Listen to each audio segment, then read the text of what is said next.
Okay, so this is the redox reaction, which is the complete oxidation of glucose by aerobic respiration. Like I said, this is the original, which is going to be glucose plus oxygen. These are your reactants, and then these are going to be your products.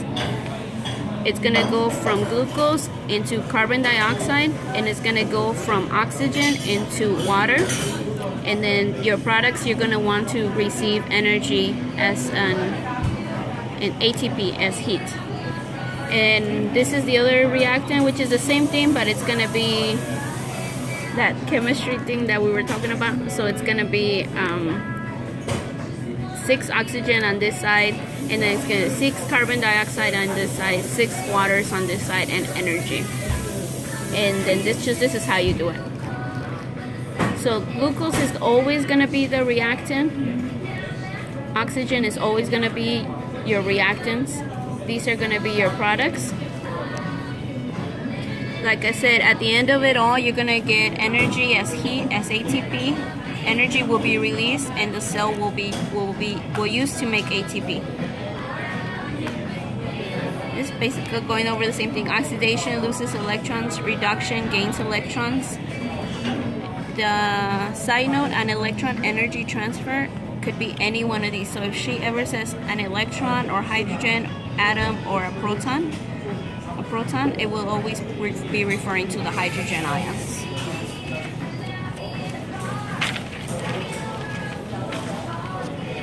When you're talking about what is going to be the one to deliver the hydrogen ions, remember these guys as the taxis. The NAD and the FAD are coenzymes that act as taxis, and they are the ones that deliver the hydrogen atoms all the way to the ETC. So we'll cover that later.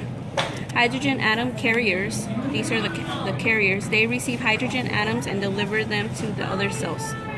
They are also called coenzymes. They're either vitamins or contain vitamins. So these are going to be vitamins or contain atoms.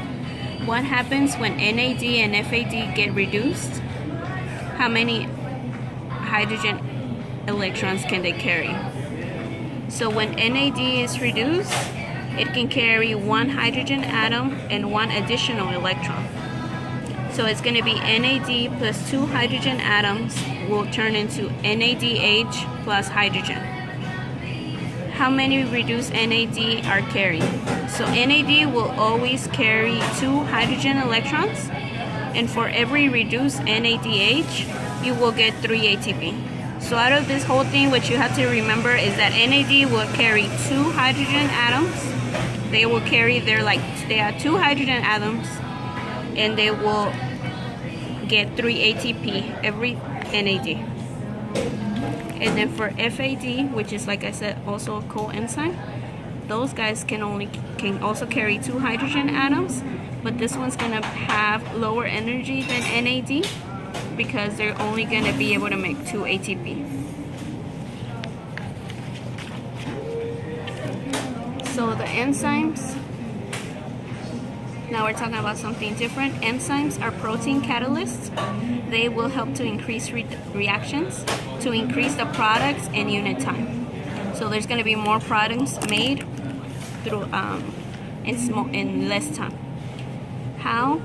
They will do that by lowering the activation energy, the activation rate, which is the same thing. Enzymes can be reused, recycled over and over. Enzymes are proteins, so they can denature. So what are things that can denature enzymes? Heat, extreme pH, metals. During normal heat collisions, it will increase, but too much heat will denature them. Enzymes can change shape to allow for fit of substrate. So this is the copy.